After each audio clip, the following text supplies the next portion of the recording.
जय हिंद साथियों। जैसा कि आपको पता है हम क्लास 11 12 ट्वेल्थ क्लास की केमिस्ट्री की बात कर रहे हैं और उसमें भी बात कर रहे थे कंसंट्रेशन टर्म्स पे। तो आज भी हम अगले ही कंसंट्रेशन टर्म्स पे बात करेंगे जिसका नाम है mole fraction.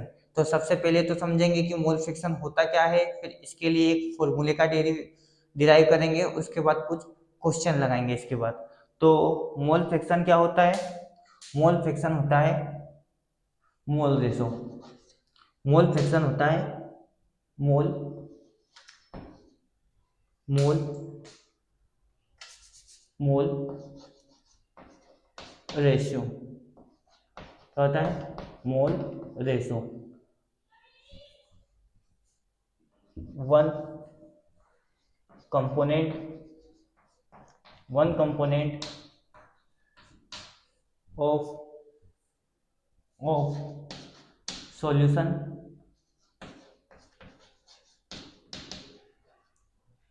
To and total total component total component of solution. ठीक है, यानी मोल फ्रैक्शन क्या हो गया? मोल फ्रैक्शन होता है मोल रेशो होता है। क्या होता है? मोल रेशो किसका?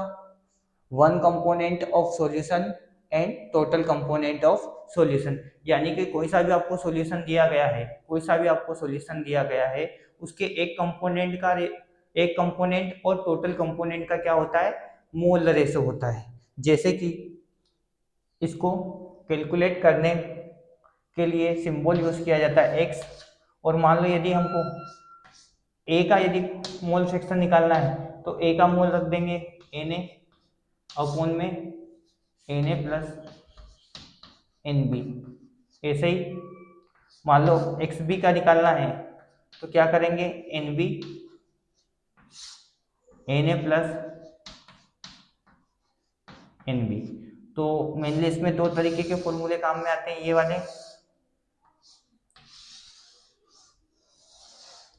ठीक है, और x A plus x B equal to होता है 1। ठीक है, आप चाहो तो और भी कंपोनेंट बढ़ा सकते हो, जैसे X A plus x B plus X C, इनका सबका भी सम कितना होगा? 1 होगा। कितना होगा? 1 होगा। यानी मोल क्या होता है? मोल फ्रैक्शन क्या होता है? Mole fraction ratio mole fraction ratio होता है one component of solution and total component of solution. इसको एक्स से शो करते हैं। यदि हमको एक ए कंपोनेंट का यदि मोल निकालना है, ए कंपोनेंट का यदि मोल फ्रैक्शन निकालना है तो ऊपर किसके मोल रखेंगे? ए के मोल रखेंगे और नीचे टोटल मोल रख देंगे। ऐसे ही यदि हमको बी का मोल फ्रैक्शन निकालना है तो क्या करेंगे? ऊपर बी के मोल रख देंगे और नीचे टोटल मोल रख देंगे। और जो टोटल मोल फ्रैक्शन होता है सॉल्यूशन को हमेशा कितना इक्वल होता है? 1 के इक्वल होता है। किसके इक्वल होता है? 1 के इक्वल होता है। तो इसी प्रकार से हम एक क्वेश्चन लगाएंगे, उसको सोल्व करने की कोशिश करेंगे। तो सबसे पहले तो ये जो फॉर्मूले हैं मैं इनको एक साइड लिख देता हूँ। फॉर्मूला है x A equal to n A plus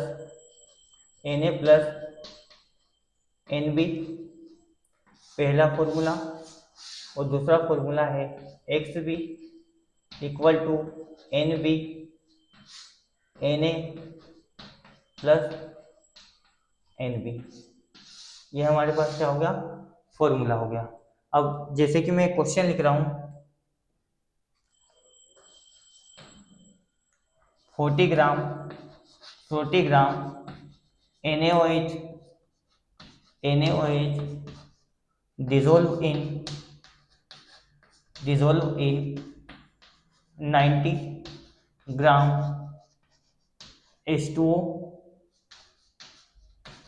calculate calculate calculate mole fraction of mole fraction of NaOH and H2O। तो आपको सवाल दिया है 40 ग्राम NaOH dissolve in 90 gram H2O, calculate mole fraction of NaOH and H2O। तो सबसे पहले आपको क्या निकालना पड़ेगा, Na निकालना पड़ेगा और Nb निकालना पड़ेगा। क्या निकालना पड़ेगा, Na और Nb। तो Na और Nb का मतलब होता है given weight upon molar mass, upon में मोलर मास, वो भी किसका, ए का। तो ए हम किसको मान लेते हैं, ए मान लेते हैं NaOH को। किसको मान लेते हैं, NaOH को। NaOH का गिवन वेट कितना दिया है 40 और NaOH का मास कितना होता है निकाल लेंगे 23 प्लस 1 प्लस 16, तो हो गया 40। यानी Na कितना आ गया, Na आ गया हमारे पास 1।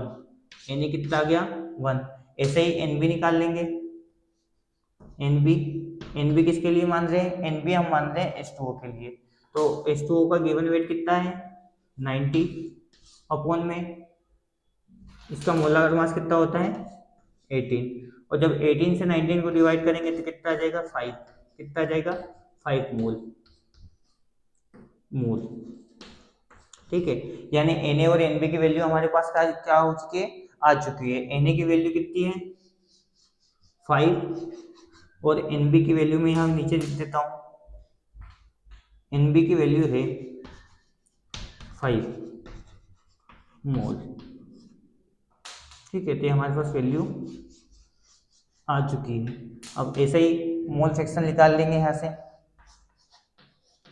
क्या निकालेंगे, एक्स ए यानी NaOH। NaOH के लिए मोल कितना है 1 मोल अपॉन टोटल मोल यानी Na प्लस Nb। Na कितना है 1 और Nb कितना है, Nb है 5। तो जब इसको सोल्व करेंगे तो क्या आ जाएगा 1 अपॉन में 6, 1 अपॉन में 6। तो आंसर क्या आएगा, डिवाइड नहीं लगता है इसलिए 0 पॉइंट जाएगा 6 साइन में और वापस कितना जाएगा 6 हो जाएंगे। तो ये इसका क्या आ गया, मोल आ गया NaOH का। ऐसे ही निकाल लेंगे हम x H2O का निकाल लेंगे। H2O का मोल कितना आया था, 5 और टोटल मोल कितना था 1 प्लस 5 यानी 5/6। और जब इसको सोल्व करेंगे तो आएगा 0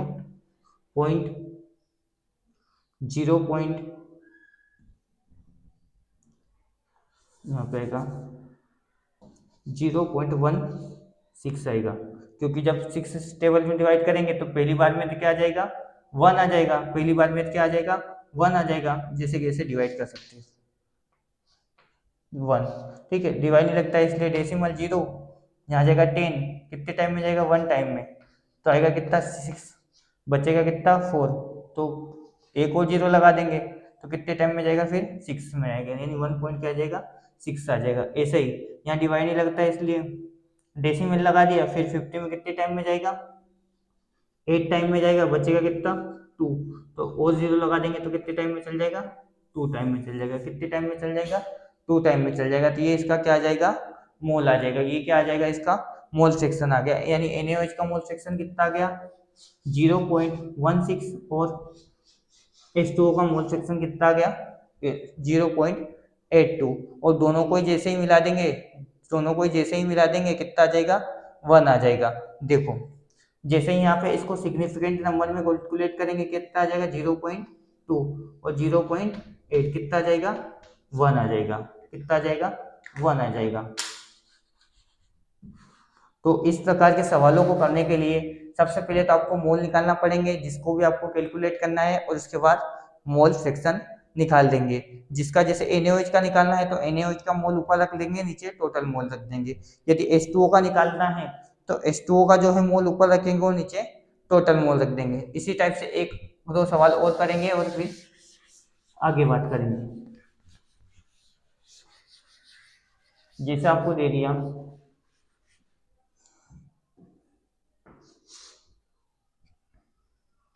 30 ग्राम 30 ग्राम 30 gram urea dissolve in dissolve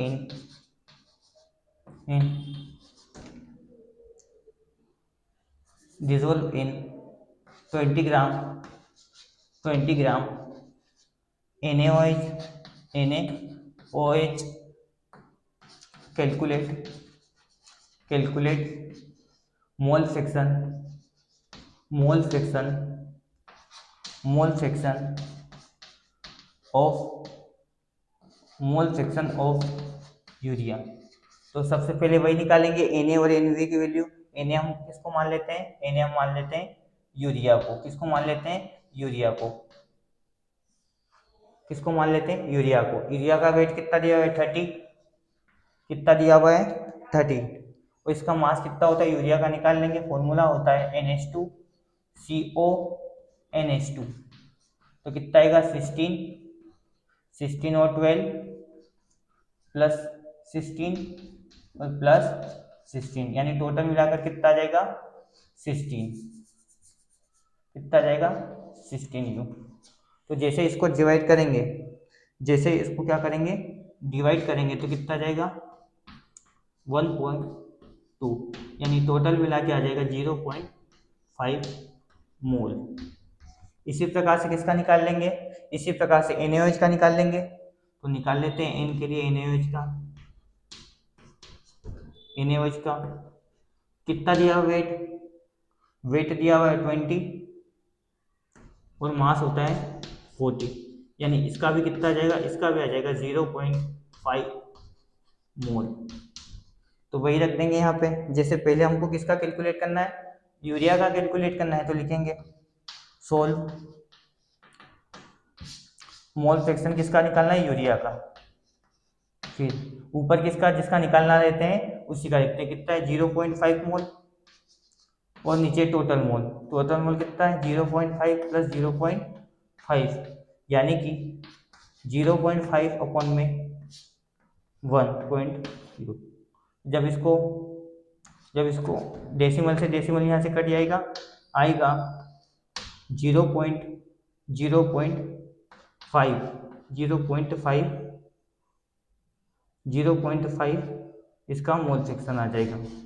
इसका मोल फ्रैक्शन आ जाएगा। यानी कि मोल फ्रैक्शन के लिए फॉर्मूले हमको ये दो फॉर्मूले इंपॉर्टेंट है सबसे ज़्यादा तो, और फिर उसके बाद हमको मोल निकालना आना चाहिए। तो आशा करता हूँ कि इतना आपको समझ में आ गया होगा। जब अगली क्लास में आएंगे तो हम बात करेंगे परसेंटेज की, पार्ट्स पर मिलियन की और पार्ट्स पर बिलियन की। धन्यवाद। आज के लिए इतना ही काफ़ी है। यदि आपको वीडियो पसंद आया हो तो लाइक और सब्सक्राइब कर दीजिए।